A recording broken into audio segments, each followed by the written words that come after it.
Hello everyone, welcome to Krishna coaching online classes. तो हम discuss कर रहे हैं वर्ल्ड ज्योग्राफी। तो चलिए स्टार्ट करते हैं क्वेश्चन नंबर 21 से। देखिए क्वेश्चन क्या है। The largest island in the world is Greenland. It is an integral part of. देखो, एक तो क्वेश्चन ये बन गया कि लार्जेस्ट आइलैंड जो है वो कौन सा है वर्ल्ड का, वो है ग्रीनलैंड। और दूसरा ये पूछा गया है कि ये किसके अंडर आता है। बस ये आपने इतना याद रखना है कि यहाँ पे किसका अधिकार है ग्रीनलैंड पे। तो नॉर्वे, नॉर्थ अमेरिका, डेनमार्क या फिर कनाडा। तो जब आप ग्रीनलैंड का मैप देखोगे तो आप इसको देखोगे कनाडा के साथ ये टच होगा, ठीक है। लेकिन यहाँ पे जो अधिकार है, जो यहाँ पर शासन जिसका चलता है वो चलता है डेनमार्क का। ओके, तो देखो, Greenland is autonomous country within the Kingdom of Denmark, located between the Arctic and Atlantic Ocean, east of the Canadian Arctic Archipelago, with a population of 56,749। 2012 की ये एस्टिमेटेड है। It is the least density population dependency और country in the world. Greenland become the Danish colony कब बनी थी ये? 1814, after being under the rule of Denmark Norway for centuries. With the Constitution of Denmark of 1953, Greenland became part of Danish realm. In 1979, Denmark granted home rule in Greenland. And 2008 में क्या हुआ? Greenland voted to transfer more power from the Danish royal government to the local Greenlandic government. Question आपसे यही पूछा जाएगा कि Greenland जो है वर्ल्ड का लार्जेस्ट आइलैंड है और ये किसके अंडर आता है। तो बस आपने इसका आंसर याद रखना है, Denmark. Next question, the main reason for deforestation in Asia. तो मेन रीजन डिफॉरेस्टेशन का क्या है? ये है एक्सेसिव फ्यूल वुड कलेक्शन। तो ऑप्शन नंबर फर्स्ट इसका राइट आंसर है, एक्सेसिव फ्यूल वुड कलेक्शन। ठीक है, तो इसी वजह से वनोन्मूलन जो है वो हो रहा है। The main cause of the total clearance and agriculture and in dryer area fuel wood collection. The main cause of the forest degradation is logging, mining, industrial development and large dam also have a serious impact.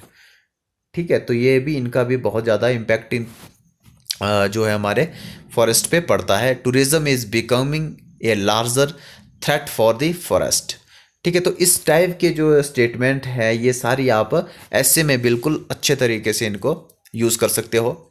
The United Nations Food and Agriculture Organization estimated that 1.5 billion of the 2 billion people world wide who rely from fuel wood for cooking and heating over cutting forest. This problem is rust to dry region of the tropics. ठीक है, तो बहुत सारे लोग हमें भी ऐसे हैं जिनको जो फ्यूल के लिए, जो ईंधन के लिए हम लकड़ी का यूज़ जो है वो बहुत अधिक मात्रा में करते हैं। ठीक है, नेक्स्ट क्वेश्चन पे पढ़ते हैं। देखो, स्वेज कैनल कनेक्ट, बहुत इंपॉर्टेंट क्वेश्चन है स्वेज कैनल के से रिलेटेड। स्वेज कैनल जो है किसको कनेक्ट करती है? तो राइट आंसर है इसका Mediterranean sea and red sea. Question number 2। देखो, स्वेज कैनल जो है वो जो सेंट्रल एशिया है और यूरोप के बीच में जो ट्रेड होता था उसका जो है बहुत जो सुविधाजनक रूट जिसको हम बोल सकते हैं वो है। पहले जो यूरोप से जो ट्रेडर्स आते थे वो कहाँ से आते थे? वो आते थे यूरोप होके फिर अफ्रीका, साउथ अफ्रीका, पूरा अफ्रीका क्रॉस करके फिर वो इंडिया या फिर इंडोनेशिया, मलेशिया में वो पहुंचते थे। और साउथ अफ्रीका में है कहाँ पे? Cap of good hope. ठीक है, साउथ अफ्रीका में आप नीचे देखोगे मैप में तो उसको बोला जाता है कैप ऑफ गुड होप। तो क्वेश्चन ये भी पूछा जाता है कि कैप ऑफ गुड होप जो है कहाँ पे सिचुएटेड है। उसके बाद फिर स्वेज कैनल को बनाया गया और जो कि कनेक्ट करती है मेडिटेरियन सी और रेड सी को। और वहाँ से आप देखोगे कितना आसान, वहाँ से यूरोप में पहुँचना बिल्कुल आसान हो गया। ठीक है, तो ये आप इसके बारे में थोड़ा सा आइडिया ले सकते हो। नेक्स्ट क्वेश्चन पे चलते हैं। In which country is the volcano Mount Gamconora the highest peak of Halmahera island which erupted 2007 में इसका एरप्शन हुआ था। तो ये कहाँ पे लोकेटेड है? तो इसका राइट आंसर है ऑप्शन नंबर 2, इंडोनेशिया। इंडोनेशिया में ऐसे भी वोल्केनिक एरप्शन जो है वो बहुत ज़्यादा होते रहते हैं। और ये 2007 में भी इसका एरप्शन हुआ था, माउंट जो है गैम कोनोरा का। और ये एक स्ट्रेटोवोल्केनो ऑफ हालमेद्रा आइलैंड का है इंडोनेशिया में, विथ एन एलेवेंस of 1560 metres. It is the highest peak of this island. It has produced an elongated series of craters along the north-south rift। ठीक है, तो ये आपने इसके बारे में इतना से याद रखना है कि ये जो वोल्केनो है वे कहाँ पे सिचुएटेड है। नेक्स्ट क्वेश्चन है, which from the following is a landlocked sea? तो लैंड लॉक्ड सी इनमें से कौन सा है? तिमोर सी, आरफोरा सी, ग्रीनलैंड सी या फिर अरल सी? तो राइट आंसर है इसका अरल सी या फिर अरल सागर जिसको बोला जाता है। ये पहले बहुत बड़ा था और धीरे धीरे वो श्रिंक होता गया और अब जो है बिल्कुल सूख चुका है, या फिर थोड़ी सी मात्रा में यहाँ पे पानी जो है वो बचा हुआ है। तो देखो, द लैंडलॉक्ड सी आर अरल सी। कौन कौन से हैं? अरल सी है, कैस्पियन सी है, डेड सी है, ग्रेट साल्ट लेक है, साल्टन सी है एंड सी ऑफ गैलीली। ठीक है, तो ये है लैंडलॉक्ड सी। तो इनके बारे में आपने एक बार जरूर देखना है और एक बार इनके बारे में आपको कंट्रीज का भी पता होना चाहिए। खासकर यूपीएससी का ये जो है फेवरेट पोर्शन होता है कि यहाँ पे पूछ ले जाते हैं, जैसे ये लैंडलॉक्ड सी है तो यहाँ पे पूछ लेगा कि जो अरल सी है वो कौन कौन सी कंट्रीज जिनको टच करती है। तो एक बार आप मैप में इसको जरूर देखना, कजाकिस्तान और ये उज्बेकिस्तान पे ये पड़ता है। और कैस्पियन सी भी आप मैप में देखोगे और ये सबसे बड़ी जो है वो झील भी आपको दिखाई देगी। ठीक है, तो कैस्पियन सी भी आप देखोगे, कजाकिस्तान, तुर्कमेनिस्तान या फिर रशिया वगैरह, ये सारे यहाँ पे, ईरान हो गया, ये सारे इस पे पड़ते हैं। और ग्रेट साल्ट लेक यूएसए में है, साल्टन सी भी ये भी कजाकिस्तान के आसपास पड़ता है। ठीक है, तो ये सारे जो हैं वो लैंडलॉक्ड सी हैं। देखो, लैंडलॉक्ड सी में are also consider lakes as the definition of a lake is a large body of fresh water surrounded by land. तो ये होता है landlocked sea. A landlocked sea would be one with no access to the rest of the world ocean. ठीक है, तो इतना सा आपने इनके बारे में याद रखना है। नेक्स्ट क्वेश्चन है, the largest fresh water lake in the world. यहाँ पे पूछा हो फ्रेश वाटर लेक।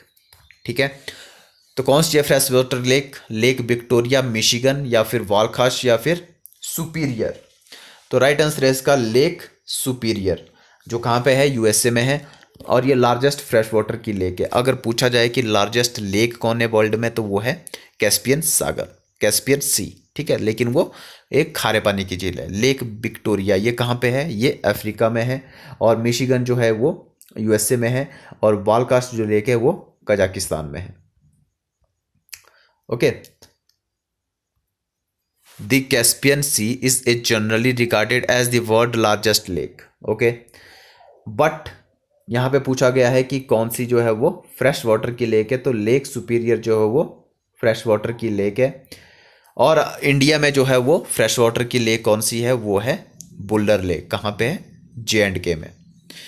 ठीक है, तो Michigan and Huron are taken separately and it third largest in volume behind lake Baikal in Siberia and lake Tanganyika east Africa. Tanganyika कहाँ पे है? ये है तंजानिया में, अफ्रीका में। और बेकाल जो है, लेक बेकाल जो है डीपेस्ट लेक है वर्ल्ड की, वो कहाँ पे है? वो है रशिया में। नेक्स्ट क्वेश्चन पे चलते हैं, which of the following volcanoes is situated in Mexico? तो कौन सा है? कैलुमा, पोर्स या फिर स्यमेरू या फिर एटना? तो इनमें से मैक्सिको में कौन सा है? तो इसका राइट आंसर है ऑप्शन नंबर फर्स्ट। ठीक है, कोलिमा। दी वोल्केनम डी कोलिमा इसका पूरा नाम है। इसको बोला जाता है वॉल्केन डी फ्यूगो भी इसको बोला जाता है। ये दोनों नाम इनके याद रखने हैं। कहाँ पे? मैक्सिको में ये पड़ता है। और ये है Colima volcanic complex consisting of Volcan de Colima and Nevado de Colima. ठीक है, तो ये इसको बोला जाता है। It is younger of the two and is currently one of the most active volcano है। कहाँ का? यूएसए के। तो ये आपने याद रखना है, ये यूएसए के जो है वो एक्टिव वॉल्केनो है। ठीक है। It has erupted more than 40 times since 1576 से। कितनी बार? 40 बार जो है इनका इरप्शन हो चुका है। ठीक है। और जो माउंट जो एटना है वो कहाँ पे है? वो इटली में है। नेक्स्ट क्वेश्चन है the Malaysian island group lies in the. Malaysian island group lies कहाँ पे पड़ते हैं ये? तो ये पड़ते हैं पैसिफिक ओशियन में। ठीक है, तो मलेशिया आइलैंड आप देखोगे तो ये पैसिफिक ओशियन में आपको मैप में दिखाई देगा। Malaysian is a subregion of Oceania extending from the western end of the Pacific Ocean the Arafura Sea and eastern to Fiji. The region comprises most the island immediately north and northeast of Australia. ठीक है, तो यहाँ पे इनकी proper location है। Next question है the continent through which the imaginary lines of Tropic of Cancer, Tropic of Capricorn and equator pass. ठीक है, तो आपको पता है ये हमारी पृथ्वी है। ठीक है, गोल। यहाँ बीच से जो लाइन काटती है उसको बोलते हैं इक्वेटर। ऊपर से जो जाती है उसको बोलते हैं हम लाइन ऑफ कैंसर। और यहाँ से जो लाइन जाती है उसको बोलते हैं लाइन ऑफ कैप्रिकॉर्न। तो ये तीनों लाइन जिस कॉन्टिनेंट से जाती है वो कौन सा कॉन्टिनेंट है? तो इसका आंसर है अफ्रीका। क्वेश्चन बहुत बार पूछा जा चुका है। और इंडिया से कौन सी जाती है? Line of cancer. 8 स्टेट से होती हुई ये लाइन ऑफ कैंसर जाती है। ओके, तो इतना आपने इसके बारे में याद रखना है। तो Africa is only continent through which all the main latitude lines equator, Tropic of Cancer and Tropic of Capricorn pass. The prime meridian also passes through Africa. ठीक है, तो ये भी अफ्रीका से होती हुई जाती है। Next question which one of the following is called ring of fire. Question हम लास्ट वीडियो में भी डिस्कस कर चुके हैं कि रिंग ऑफ फायर जो है वो किसको बोला जाता है। और यहाँ पे जो है सबसे ज़्यादा जो है ज्वालामुखी जो वॉल्केनिक इरप्शन होता है वो मैक्सिमम जो है सबसे ज़्यादा कहाँ पे होता है? रिंग ऑफ फायर में ही होता है। तो ये कहाँ पे है? ये है सर्कम पैसिफिक बेल्ट। ठीक है, तो पैसिफिक बेल्ट आप देखोगे एक एशिया कॉन्टिनेंट में भी देखोगे। ठीक है, और आप नॉर्थ और साउथ अमेरिका में भी इसको देखोगे। तो ये एक बेल्ट पूरी बनी हुई है और उसी को ही बोला जाता है रिंग ऑफ फायर। और यहाँ पे ही सबसे ज़्यादा जो है वॉल्केनिक एरप्शन होता रहता है। ठीक है, the Pacific Ring of Fire is an area where a large number of earthquakes and volcanic eruption. ठीक है, तो यहाँ पे अर्थक्वेक भी बहुत ज़्यादा आते हैं और वॉल्केनिक एरप्शन भी होता है। और ये छोटी सी नॉर्मल बात है कि जहाँ पे जो वॉल्केनिक एरप्शन होगा वहाँ पे अर्थ के आने की संभावना जो है वो बहुत ज़्यादा हो जाती है। The Ring of Fire has 452 volcanoes and is home to over 75% of the world's active and dominant volcanoes. Okay, तो यहाँ पे इतना ज़्यादा जो है वो वॉल्केनो सिचुएटेड है। तो यहाँ से आगे हम देखते हैं अब नेक्स्ट वीडियो में।